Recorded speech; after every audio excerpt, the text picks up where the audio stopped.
irmãos e amigos, mais uma vez aqui estamos, graças a Deus, para mais uma live dominical. Hoje, o dia que o Senhor fez, o dia que o Senhor ressuscitou, o Senhor Jesus ressuscitou, e espero que estejamos todos com saúde, né? Vocês aí. Ontem nós tivemos a nossa live do Dia dos Namorados, foi muito gratificante para mim e minha esposa poder fazê-la, e eu sou grato aos comentários carinhosos, né, de apoio. Os irmãos gostaram, isso para nós é motivo de felicidade. Hoje estamos começando a nossa live um pouco mais cedo, às 18 horas, em virtude de alguns compromissos que nós temos. E estamos aguardando os amados irmãos, como sempre, a se fazerem presentes para que nós possamos dar continuidade, né, à nossa live. Nós estamos transmitindo aqui em simultâneo através do Facebook, né, como os irmãos já sabem, e através do Instagram, né? Você que nos assiste pelo Instagram, nós temos aquele tempo delimitado, né, de 60 minutos para vídeos ao vivo, e você que nos assiste pelo Facebook, seja muito bem-vindo também à nossa live, que estamos já iniciando para a honra e glória do Senhor. Meu nome é Sandro Máximo, né? Para quem é da ICPI, para quem não é. Meu nome é Sandro Máximo e nós somos da ICPI, Igreja Evangélica Congregacional, no Parque Industrial, aqui em Parnamirim, Rio Grande do Norte. O congregacionalismo brasileiro se faz presente desde 1855, né? Na pessoa do missionário escocês Dr. Robert Calley, que com sua esposa Sarah Calley fundaram, né, inauguraram a primeira igreja genuinamente brasileira, em língua portuguesa. Nós tivemos com eles, através deles, a primeira escola bíblica dominical em língua portuguesa. E assim, para nós é um prazer muito grande fazer parte de uma denominação que contribuiu tanto para o desenvolvimento do protestantismo brasileiro. Nós somos afiliados à Aliança das Igrejas Evangélicas Congregacionais do Brasil, cujo pastor-presidente nesse atual exercício é o reverendo Ismael Nilo. Somos campo missionário da IEC do Ligeiro, na pessoa do pastor Marcos Barbosa, a quem mandamos uma saudação, um abraço fraterno em nome de Jesus. Estamos mais uma vez aqui reunidos, né, aguardando essa pandemia diminuir, acabar, passar, para que nós possamos, em definitivo, estar reunidos no templo. Chegam notícias até nós de que João Pessoa, né, ali na Paraíba, o estado da Paraíba, melhor dizendo, vai liberar aí a capacidade dos templos em 30% no mês de junho, 50% no mês de julho, para começar a ter aí os templos presenciais. Aqui no Rio Grande do Norte continuamos, né, nesse estado excepcional, colaborando com as autoridades, com os templos em sua grande maioria, utilizando as lives como meio de alimentar o seu rebanho, alimentar o seu povo. Então, para nós é um prazer muito grande, né? Como eu falei no início, ter você comigo, tê-los conosco nessa live. Mandamos um abraço aqui para nossa irmã Jusileide Miranda, esposa do nosso irmão Romildo. Estamos com saudade, Jus, estamos com saudade, Romildo. Que Deus abençoe vocês. Nossa irmã Régia também já entrou. Estamos aguardando os demais irmãos se fazerem presentes. Enquanto isso, nós vamos orando, né? Nós vamos meditar na palavra do Senhor. Sinceramente, espero que todos estejam bem aí, com saúde, né? Orando sempre, sem cessar, não perdendo as oportunidades de glorificar o nome de Deus, o nome do Senhor Jesus, no nosso dia a dia, para que quando estivermos reunidos no templo, os testemunhos fluam, né? Apareçam, caiam como chuva naquele lugar, e nós possamos nos alegrar, cientes de que Deus esteve presente, como Ele está em nossas vidas, em todo momento e a todo instante. Vamos orar? Ore comigo então. Meu Senhor e Deus, estamos mais uma vez aqui, Pai amado, diante do Teu povo, através das mídias sociais, Senhor, e nós pedimos a Tua intervenção em nosso meio. Chega nas áreas que nós mais precisamos, Senhor, Tu bem sabes quais são. Toma em tuas mãos os dirigentes da nação, toma os médicos, Senhor, os enfermeiros, todo aquele que está à frente, Pai amado, nessa batalha contra o Covid-19, Senhor, este vírus que veio causando tanto mal na terra, mas eu creio que ele também esteja dentro dos teus propósitos, porque tem feito muitas pessoas orarem, tem sensibilizado muita gente, Pai, espalhado pelo mundo aí. Então tu venhas, Pai amado, exercendo a tua vontade em nosso meio, mais uma vez, é o que nós te pedimos, Senhor, nessa noite, em nome de Jesus. Amém. Amém, amados irmãos e queridos. Agora nós vamos, queridos amigos, nós vamos, como de costume, ouvir um hino do nosso Salmos e Hinos, que foi compilado, que foi escrito, que foi formulado pela musicista Sarah Kahler, esposa do Dr. Robert Kahler, em 1861. E sirva de base aí, colabora com alguns de seus hinos em muitos hinários, em muitas coletâneas para o culto público, de louvores espalhados aí pelas denominações mais sérias. Então vamos ouvir o hino número 1, O Servo do Senhor. Medite na letra desse hino.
Podem prosperar em suas esperanças, a morte irão findar. Em breve nós veremos Jesus dos céus descer e sua igreja inteira na glória receber.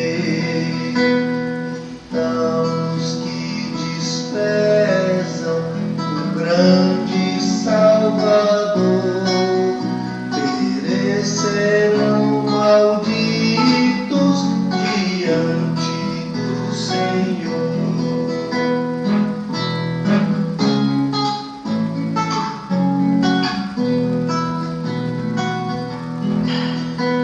Em breve nós veremos Jesus dos céus descer e sua igreja inteira na glória receber. Então os que desprezam o grande Salvador perecerão malditos diante do Senhor. Glória a Deus. Quero aproveitar o momento desde já e mandar desejar felicitações, os nossos cumprimentos a 3 pessoas, Nosso pastor Carlos, que completou 50 anos de vida, a nossa irmã Cida, Maria Aparecida, e o nosso querido jovem Ramon, filho da nossa irmã Andréia. Que Deus abençoe vocês ricamente, em nome de Jesus. Então, dando continuidade à nossa live, nós vamos meditar um pouco na palavra do Senhor, no Evangelho de Jesus Cristo, né, escrito por João. Evangelho do nosso Senhor e Salvador Jesus Cristo, escrito por João, a partir do capítulo 1, verso 1. Amém? Antes de nós lermos os versículos que nós propusemos no coração fazê-lo, vou traçar um pequeno resumo aqui do Evangelho de João. Nós sabemos que João é o discípulo conhecido também como discípulo que Jesus amava, escreveu este Evangelho por volta do ano 90 depois de Cristo, ou seja, 20 anos aí depois da destruição do templo de Jerusalém, em cumprimento, que foi no ano 70, né? Em cumprimento a uma profecia do próprio Jesus Cristo, que havia falado sobre isso, né? Que não ficaria pedra sobre pedra naquele lugar, e assim aconteceu. E uma das coisas interessantes, irmãos, do Evangelho de João, é que, diferentemente dos sinóticos, né, ele tem uma preocupação, a sua linguagem e a intenção da sua carta, desse Evangelho, é mais abrangente, né, é escrita por crentes de todas as épocas, porque ele apresenta Jesus Cristo, ele defende a divindade de Jesus, ele apresenta Jesus como sendo o Deus verdadeiro, né? Haja visto que naquela época, por volta do ano 90, já havia se levantado alguns hereges, como por exemplo Serino, que atacava a divindade de Cristo, dizendo que o Verbo não era Deus. E isso, de certa forma, pode ser compreendido, né, como uma providência de Deus, desse homem ter se levantado na época em que os apóstolos, em sua grande maioria, eles estavam vivos e puderam defender, porque esse foi o motivo, ou um dos motivos, que fez com que o apóstolo João escrevesse esse Evangelho, para defender a divindade de Cristo. Amém? Então vamos ler aqui alguns versículos. Me acompanhe. João capítulo 1. Chega mais perto. No princípio era o Verbo, e o Verbo estava com Deus, e o Verbo era Deus. Ele estava no princípio com Deus. Todas as coisas foram feitas por intermédio dele, e sem ele, nada do que foi feito se fez. A vida estava nele, e a vida era a luz dos homens. A luz resplandece nas trevas, e as trevas não prevaleceram contra ela. Houve um homem enviado por Deus, cujo nome era João. Este veio como testemunha, para que testificasse a respeito da luz, a fim de todos virem a crer por intermédio dele. Ele não era luz, mas veio para que testificasse da luz, a saber, a verdadeira luz que, vinda ao mundo, ilumina todo homem. O Verbo estava no mundo, o mundo foi feito por intermédio dele, mas o mundo não o conheceu. Veio para o que era seu, e os seus não o receberam. Mas a todos quantos receberam, deu-lhes o poder de serem feitos filhos de Deus, a saber, aos que creem no seu nome, os quais não nasceram do sangue, nem da vontade da carne, nem da vontade do homem, mas de Deus. E o Verbo se fez carne e habitou entre nós, cheio de graça e de verdade, e vimos a sua glória, glória como do unigênito do Pai. Senhor, nosso Deus, Pai amado, Pai querido, te agradecemos pela oportunidade rica que tu nos concedes de lermos a tua palavra, de ouvirmos, Senhor, através do som que sai da nossa boca, a tua própria voz, nos encorajando, nos admoestando, nos exortando, nos consolando. Isso para nós, Senhor, é a evidência viva da tua presença em nossas vidas. Então nos ajuda nesse momento, Senhor, que nós precisamos ter a compreensão correta para que possamos aplicar a tua palavra ao coração do teu povo e que este possa ser edificado para a honra e glória do teu nome, em nome do teu Filho amado Jesus. Amém. Amém, queridos irmãos. É esse o texto que Deus coloca no nosso coração, e você já pode observar desde o primeiro capítulo a preocupação dos primeiros versículos, a preocupação de João em falar sobre a divindade de Jesus, do quanto ele era Deus. Isso é um fato muito importante, porque, por exemplo, nos dias de hoje, não é? Existem, entre aspas, aí, denominações, ou uma em específico, que não acredita também que Jesus seja Deus. Na sua Bíblia, não é? Traduzidas por eles mesmos, na parte que lhes interessa, onde nós entendemos assim que no princípio era o Verbo, e o Verbo estava com Deus, e o Verbo era Deus, ele subtrai e diz que o Verbo era como Deus. Eu tive a oportunidade uma vez de receber alguns evangelistas dessa denominação que bateram à porta da minha casa, e ele perguntando se eu conhecia Jesus, se eu queria ouvir um pouco mais a respeito dele. Eu digo, eu ouço, mas deixa eu ver a sua Bíblia. Aí ele, né, sorridente, mostrou a Bíblia. Eu digo, olha, lê para mim, por favor, o primeiro versículo do primeiro capítulo de João. E quando ele leu, e ele acabou, e por fim ele falou que o Verbo, como eu havia dito, não era Deus, e sim como Deus, naquela Bíblia, eu perguntei por quê. Se ele falava de Jesus como sendo, né, algo bom para ser estudado, para ser compreendido, para ser aprendido, né, dele, a sua doutrina, se eles não consideravam Jesus Deus. Foi suficiente para que eles dessem meia volta, né, sem muito argumento, e partissem para a próxima casa, tentando aí encontrar alguém que pudesse dar ouvido à sua mensagem. Então, para nós, Jesus Cristo é a segunda pessoa da Trindade, em essência participa dos mesmos atributos, né, de Deus, do Espírito Santo, e esse mistério nós talvez só compreenderemos na glória, né, se isso nos for revelado. Mas de fato são três em um, né? Embora que cada um tenha a sua personalidade definida. O Pai não é o Filho não é o Pai, nem o Espírito Santo é o Pai, nem é o Filho. Mas os três compartilham dos mesmos atributos.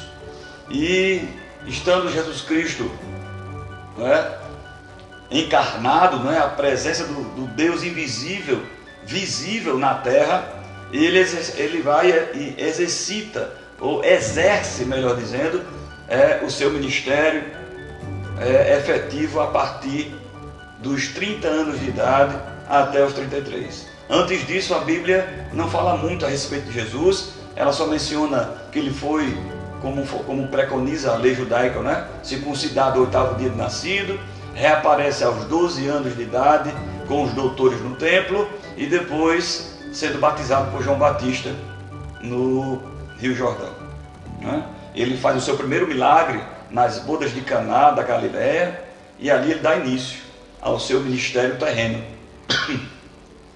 para a honra e glória de Deus e para a nossa salvação. Então João dá início dizendo que no princípio, no início, né, de tudo, o Verbo ele já existia, havia uma pré-existência com Deus, com o Espírito Santo. É a eternidade que os absorve, né? que tem a sua presença, e falar sobre a eternidade é algo muito complicado para nós, porque nós temos início e fim. Nós contamos as horas, nós contamos os dias, os meses, tentando remir da melhor maneira possível o nosso tempo, não é? Nós denominamos isso convencionalmente de tempo, onde na realidade o tempo em si não existe para a Trindade, não existe para Deus, que é eterno, não é? Não se conta os dias, isso é algo humano, e quando a Bíblia se refere a tempo, está humanizando de maneira que nós possamos compreender essa dimensão, não é? Esse período, esse espaço que se sucede a cada momento e a cada segundo. Então nós compreendemos que Jesus Cristo era com Deus, era com o Espírito Santo, e partilhavam da eternidade. O Verbo estava com Deus e o Verbo era Deus, como nós lemos aqui no início, na pequena introdução que eu fiz. O Verbo era Deus. E esse era Deus aqui não deve ser confundido como sendo a mesma pessoa, porque isso faz com que alguns erros crassos não cheguem até nós. Como por exemplo, nós sabemos que Maria foi mãe de Jesus, né? Ela teve no seu ventre pela misericórdia e graça de Deus, durante 9 meses, a pessoa bendita de Jesus. Então, por isso ela é bendita entre as mulheres de fato. Mas pelo fato dela ter sido mãe de Jesus, e pelo fato da Bíblia dizer que Jesus era Deus, como por exemplo nesse versículo, não significa dizer que ela é mãe de Deus, o Todo-Poderoso, o Pai. Ela é mãe de Jesus Cristo. Amém? A segunda pessoa da Trindade, e não do Deus Todo-Poderoso. Deus não tem mãe, Deus não foi criado, Deus não tem pai, Deus é Deus. Então, como eu fazia, né, no tempo da minha ignorância, conforme a Bíblia nos fala, e eu rezava, Santa Maria, Mãe de Deus, rogai por nós pecadores, é uma falácia, é um erro, não é, de interpretação, é uma exegese, é o homem forçando a barra na tradução, não é, colocando ali o seu desejo, porque na realidade, embora Jesus seja Deus, Maria é mãe de Jesus e não de Deus. Esse Deus aqui é o compartilhar dos mesmos atributos, não é? São 3 em 1, mas 3 pessoas diferentes e participam do ato criador de maneira diferente, um colaborando, cooperando na obra do outro. Então ele estava no princípio com Deus, está vendo aí? Então aqui já distingue o pai do filho, não é? O filho era Deus e participava da eternidade com Deus. Todas as coisas foram feitas por intermédio dele, de Cristo. E sem ele, nada do que foi feito se fez. Então houve uma participação, houve uma cooperação das pessoas da Trindade no ato criador de Deus, né? Nesse momento tão maravilhoso, não é? Da criatividade divina que resolve, não é? Pelo seu próprio conselho, pela sua própria vontade, nos criar. Ele cria todas as coisas que existem, ele prepara o ambiente, ele prepara as coisas e por fim coloca no mundo, coloca no jardim do Éden a obra-prima da sua criação para coroá-la. Ele coloca lá o homem. Então Jesus participa disso. E ele continua: a vida estava nele e a vida era a luz dos homens. A luz resplandece nas trevas e as trevas não prevalecem contra ela. Então João já dá um recado, né? Que se perpetua, que ecoa, que reverbera durante os milênios, durante os séculos, de que nenhuma tentativa de ofuscar a pessoa de Cristo, de ofuscar o seu poder, de ofuscar a sua glória, de ofuscar a sua participação no ato criador de Deus, vai vingar, vai prosperar, não é? Porque ele usa aí a metáfora ou a analogia, não é? De luz e trevas para fazer essa comparação. Ele diz que a luz, as trevas, melhor dizendo, não resistem à luz. E nós sabemos que se o ambiente estiver escuro e você vai ali, acende a luz, né? Liga lá no interruptor, as trevas que ali existiam desaparecem. Elas não resistem à luminosidade. Do mesmo modo que esses erros crassos, essas heresias formuladas, não só essas, mas outras que se levantaram ao longo do tempo, não resistiram diante da verdade bíblica de que Jesus é Deus. E ele vem combatendo isso. E no verso 6 ele diz: houve um homem enviado por Deus, cujo nome era João. Este veio como testemunha, para que testificasse a respeito da luz, a fim de todos virem a crer por intermédio dele.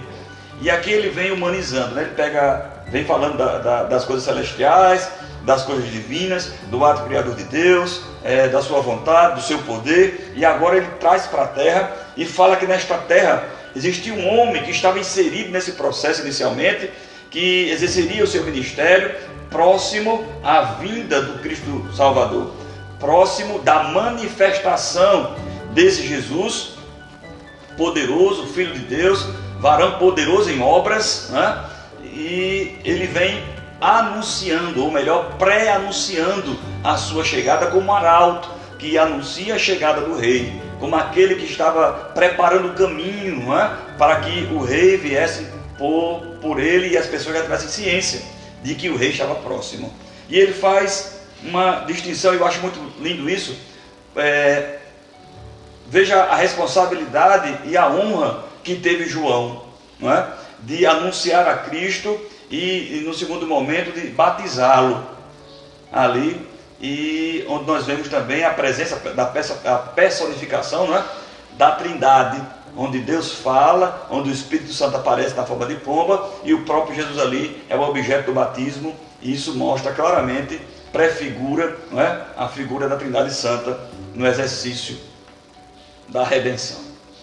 Então, João, esse homem que teve esta honra, não é?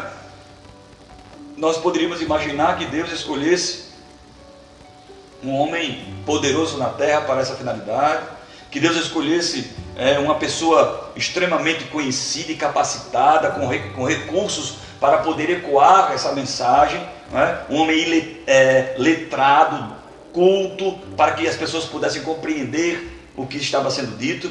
Mas o fato é que João era um homem simples. E aqui nós aprendemos que para Deus o ser grande, né, entre aspas, o ser grande é totalmente diferente do que nós imaginamos e compreendemos como o ser grande. Para mim e para nós aqui terrenos, não é, humanos, meros mortais, compreendemos que o ser grande é aquele que, como eu falei, tem condição, tem poder, tem autoridade, exerce a sua vontade, as pessoas respeitam, temem, é uma pessoa grande na terra, não é? Mas para Deus é totalmente diferente. João se vestia com peles de animais, comia mel silvestre, gafanhotos, a sua dieta era completamente diferente da nossa aqui do Ocidente, né? O Oriente já tem um outro hábito, mas o fato é que era João tinha uma vida regrada. E o que ele fazia em um determinado momento da sua vida, né? Ele era nazireu, ele estava reservado para um propósito, era anunciar o reino de Deus que se aproximava na pessoa de Jesus Cristo. E ele pagou um preço altíssimo, e a sua mensagem era dura, não é, para os seus ouvintes. Nós sabemos mais ou menos que o discurso dele em um determinado momento é raça de víboras, quem vos induziu a fugir da ira vindoura? E assim por diante, né? Mais na frente ele diz: eis que o machado está posto sobre a raiz das árvores, e toda árvore que não der fruto será cortada e lançada no fogo, que não se apaga, não é indistinguível. Então o recado dele era duro, era uma verdade, não é? Ia de encontro ao pecado que estava instaurado, como está até hoje na vida dos homens. E ele faz distinção deste homem, de João Batista, o precursor, não é? Aquele que estava endireitando as veredas, os caminhos, de Cristo. Ele diz no próximo versículo: ele não era a luz, mas veio para que testificasse da luz, a saber, a verdadeira luz que vinda ao mundo ilumina a todo homem. João não era luz, João não era Deus, João não era divino, João não tinha atributos sobrenaturais, João era homem, era humano, mas veio falar a respeito de Deus, veio falar a respeito do projeto que foi arquitetado na glória e estava em plena execução na vida de Jesus Cristo, que de uma maneira sobrenatural Maria, não é, o concebeu, e assim dando à luz, ele veio e se faz carne, habita entre nós e faz parte da nossa vida, sofre ali tudo que nós sofremos, entende e compreende o que nós passamos, foi tentado, mas em nada cedeu, em nada pecou. Então Jesus Cristo, ele é o nosso intercessor por excelência, não é? Porque além de ser Deus, ele também é homem. Ele é 100% Deus e 100% homem. E essa característica, não é? de humanidade e divindade não se separam, são uma só, não é? Ao mesmo tempo, ele não fazia separação. Ao mesmo tempo ele era Deus e ao mesmo tempo ele era homem. Então ele está, deixa Deus Pai Todo-Poderoso, como diz a palavra de Deus, a interceder por nós, porque ele é homem também. Ele sabe pelo que nós passamos, não é? As tentações que nós sofremos, os erros que nós cometemos, porque também ele foi tentado, embora, como eu falei, não cedeu, né? Não pecou, não errou. Graças a Deus por isso. E isso nos motiva, né? Isso alimenta a nossa fé em saber que Jesus Cristo, mesmo sendo homem, foi fiel até o fim. Então ele diz no verso 8 ainda, no verso 9, a saber, a verdadeira luz. Por que a verdadeira luz? Porque ao longo do tempo muitas outras lamparinas, vamos dizer assim, têm sido acesas por mãos humanas, na tentativa de tentar iluminar a mente de alguém, a vida de alguém, mas com o passar do tempo, essas luzes se mostram fracas ou se apagam, não é? Através do efeito do tempo. O tempo é aquele também que prova as verdades, não é? Ele prova as frases que são ditas, não é? Os enredos, as ideologias, as filosofias. O tempo prova isso. Há quem diga que todo homem é contemporâneo, não é? Todo homem vive o seu momento. E ali o que ele vive naquele momento é a sua verdade, é a verdade mais aceita, né, pela maioria. E dizem também os filósofos que essa verdade, ainda que é contemporânea naquela época, ela evolui. Nós estamos em constante mudança em relação à ética e à moral. Isso humanamente falando, isso intelectualmente falando, com conceitos humanos, visto que a moral e a ética de Deus não sofrem a influência do tempo, são atemporais. O certo para Deus é certo, o errado para Deus é errado. Isso vai perpetuar, independente da mudança humana, né, do que o homem venha compreender como sendo certo ou errado. O que é errado e é certo para Deus, continua sendo. Então, o Verbo estava no mundo, o mundo foi feito por intermédio dele, mas o mundo não o conheceu. O povo de Jesus Cristo, o povo judeu, que esperava aí os descendentes de Abraão, que esperavam o Messias conforme promessas, não é? Pelo próprio Deus, através de seus profetas, como Isaías, por exemplo, o profeta mais messiânico.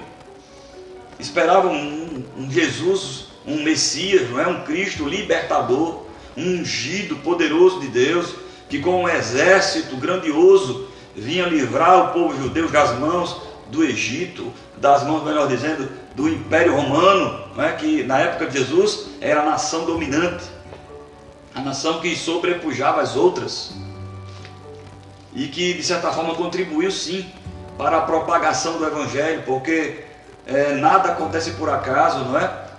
Deus tem os seus projetos, eles vão acontecendo, embora nós não conheçamos, vão se encaixando. Veja, por exemplo, que como Roma, por exemplo, ajudou ou colaborou para a propagação do Evangelho.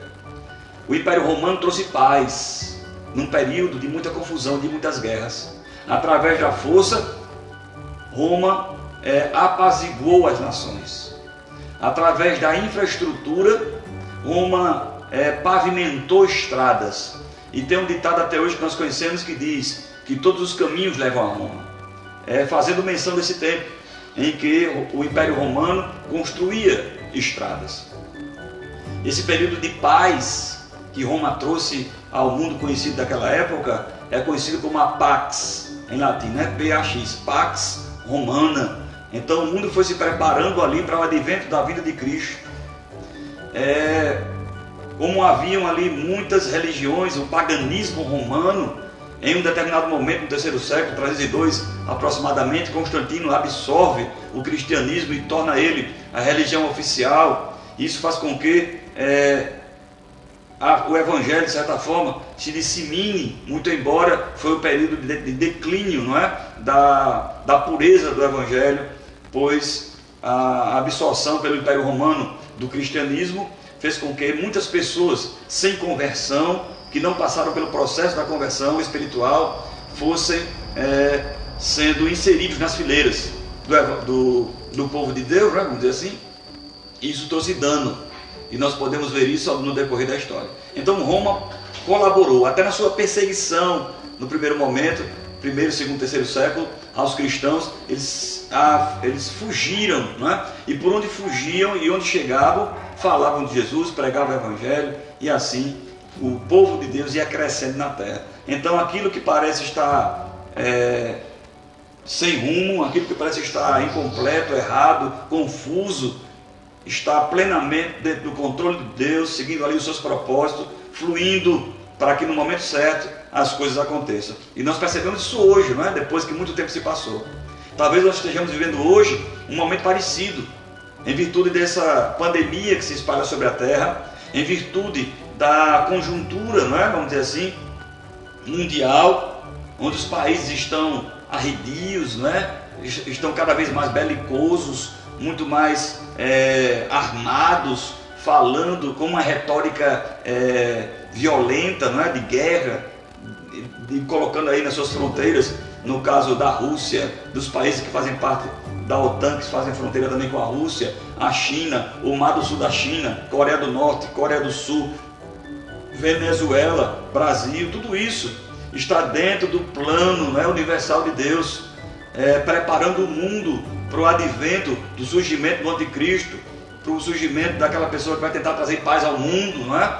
E até culminar no advento da vinda, ou a segunda vinda, e a final vinda de Jesus Cristo, que vem trazer aí a sua justiça e evidenciar o seu amor e as suas promessas para com o seu povo. Voltando para o texto, ele diz no verso 11, que Jesus Cristo veio para o que era seu e os seus não receberam. Então o povo judeu rejeita Jesus. Até hoje, se você chegar em Israel e perguntar quem é Jesus, para qualquer pessoa que seja de lá, eles vão dizer, na maioria das vezes, que era um rabino, que era um insurgente, que era um anarquista, um revolucionário, mas não o Messias. Até porque é necessário aí um toque divino, nós vamos ver isso. E os seus não receberam, como muitos hoje também não recebem, não é? Pensam estar andando de mãos dadas com Jesus, onde de fato Jesus está bem distante dele. E como é que nós podemos dizer isso? Não é? Através da Bíblia. A Bíblia nos dá argumentos, nos dá razão para crermos assim. Porque quando nós analisamos a vida de qualquer pessoa que diz ter Cristo e o comportamento dela, o seu culto, não segue os padrões descritos na Bíblia, nós podemos dizer que ela está servindo de maneira errada, servindo a um Deus que não se enquadra nos padrões divinos que o próprio Deus diz de si na sua palavra. Então nós podemos dizer assim, olha, o seu culto está errado, você não clama a Jesus, você clama a milhares de pessoas, você não pede a Jesus como intercessor, você usa outros nomes, não é, para isso. E a Bíblia diz que só existe um nome dado entre os homens pelo qual importa que sejamos salvos, e esse nome é Jesus, não é outro. Não é Pedro, não é João, não é Maria, não é Antônio, não é outro, é Jesus. Então se você clama a outras pessoas, você está equivocado. E esse apego, eu acho que é um hábito, não sei, ou mania, que o homem tem de pegar os relacionamentos e sentimentos humanos e transferir para o céu. E tentando assim de uma maneira muito mais intensa humanizar Deus e os sentimentos. Então se eu amo a minha mãe me ama, se minha mãe me pedir algo, é claro que eu vou fazer. Mas isso não funciona em relação a Jesus e Maria, por exemplo. Maria não pode interceder por ninguém, porque para ir para o céu ela dependeu de Jesus. Ela se coloca, ela mesma disse, ela se coloca na posição de serva. Eis aqui a serva do Senhor, faça-se em mim a sua vontade. Então ela não pode.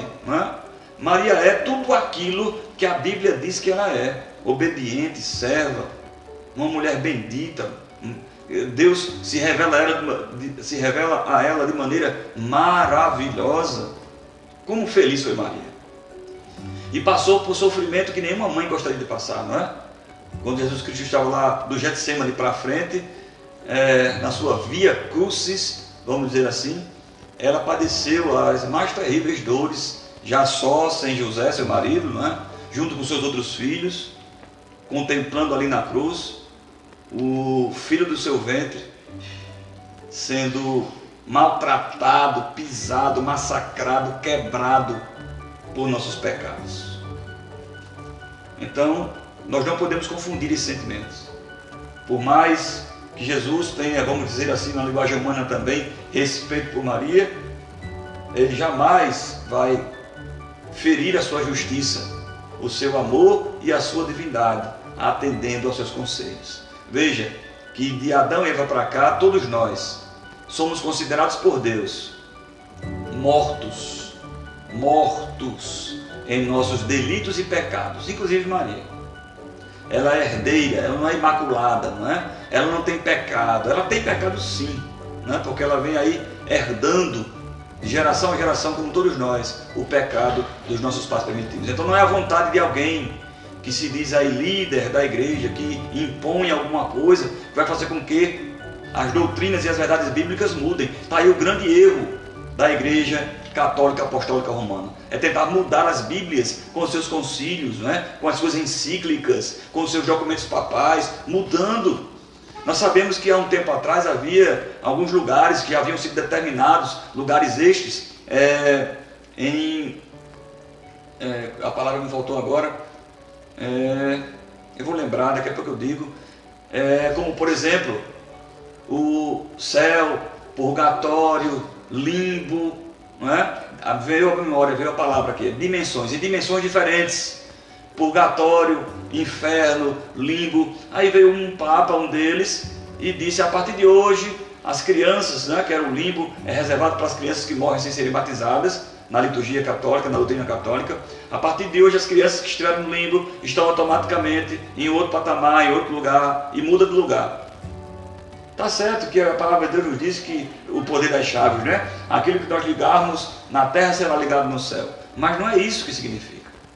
O poder de nós falarmos do Evangelho, pregarmos Jesus para uma pessoa e ela sendo agente, nós, do Espírito Santo, e ela se converte pela intervenção divina, somos nós ali exercendo sim o poder das chaves, permitindo que aquela pessoa tenha acesso a um lugar que ela jamais teria se não tivesse ouvido o Evangelho.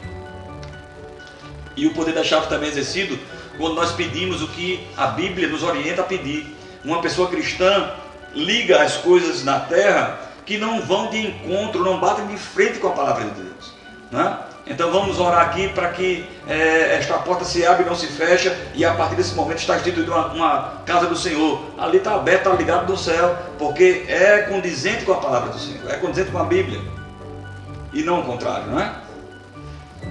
Verso 12: mas a todos quantos receberam, deu-lhes o poder de serem feitos filhos de Deus, a saber, dos que crerem no seu nome. Verso 12. Então, em rejeição, ou a rejeição do povo judeu a Jesus Cristo, não impediu, muito pelo contrário, de estar inseridos nos projetos de Deus, e as portas da salvação foram abertas para os gentios, para todo aquele que não era judeu, que não era israelense. E nós fomos enxertados nessa videira, né? Na videira verdadeira, e a partir de então nós nos tornamos, a igreja se torna o novo Israel de Deus, esse novo povo, e esse povo que está lá ainda, descendente de Abraão, para adentrarem pelos portões celestiais, precisam de Jesus, precisam da conversão, precisam crer nele como Messias prometido, que veio há mais de 2000 anos atrás e exerceu o seu ministério, para poderem assim gozar da presença de Deus. Então, não existe um plano para Israel diferente do plano para a igreja.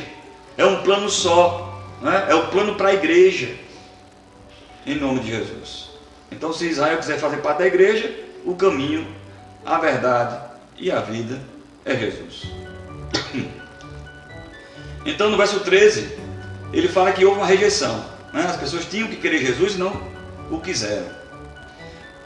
Mas ele fala algo interessante no verso 13, irmãos: os quais não nasceram do sangue, nem da vontade da carne, nem da vontade do homem, mas de Deus. Então o fato de querer a Cristo independe do nosso esforço, do nosso desejo, das nossas inclinações, depende exclusivamente de Deus. É Deus quem gera no nosso coração, através da regeneração, o querê-lo, né? O desejá-lo, o aceitar Jesus Cristo.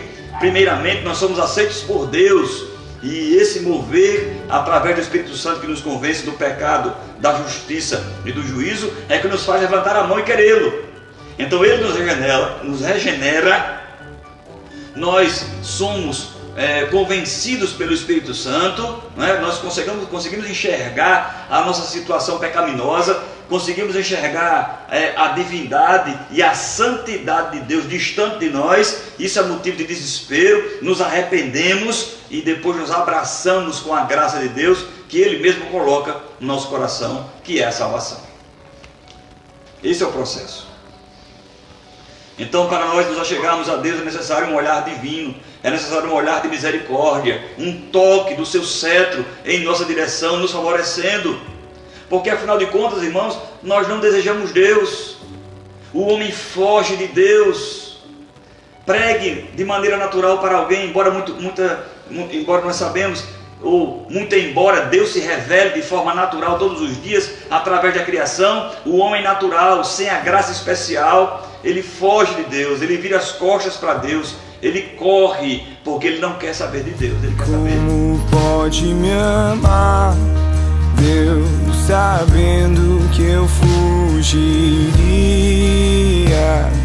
se a porta estivesse aberta? Deus, ele quer saber daquilo que lhe satisfaz, daquilo que lhe enriquece, daquilo que chama a sua atenção, e muitas dessas coisas são contrárias à vontade divina. Então ele foge de Deus para continuar, né, envolvido com as suas coisas que tão somente acabam, né, com o homem interior, acabam com os seus sonhos de estar com Deus, até Deus chegar e mudar o quadro, até Deus chegar e convertê-lo.